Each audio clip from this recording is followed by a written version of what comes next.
बाप्पाचा निरोप घेताना कार्यकर्ता त्याला पाया पडतो, त्याच्या मनात काय भावना असेल? पाहायला गेलं तर शेवटच्या दिवशी बाप्पाला निरोप देताना गणेश उत्सव कार्यकर्त्याच्या मनात एकच भावना असते की बाप्पा आपल्याला सोडून चाललाय. बाप्पा सोडून चाललाय याचा अर्थ असा नाही की तो परत येणार नाही. तो 1 वर्षानंतर तो परत येणार, पण तो पूर्ण वर्ष त्याची वाट बघण्यात घालवायचं, ते कसं घालवायचं हा सगळ्यात मोठा प्रश्न त्या गणेश उत्सव कार्यकर्त्याला पडलेला असतो. त्यामुळं त्याच्या डोळ्यामध्ये अश्रू हे कायम असतात.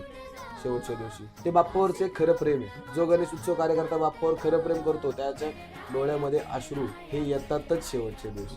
आणि का नाही आहे, जेवढं बाप्पाने प्रेम दिलंय तेवढं माझ्या मते तरी या जगामध्ये कोणी प्रेम देणार नाही एका गणेश उत्सव कार्यकर्त्याला. गणेश उत्सव कार्यकर्ता जगतोच बाप्पाकडे बघून, त्याच्यासाठी त्याचे आई बाप सगळे काही गणपतीच.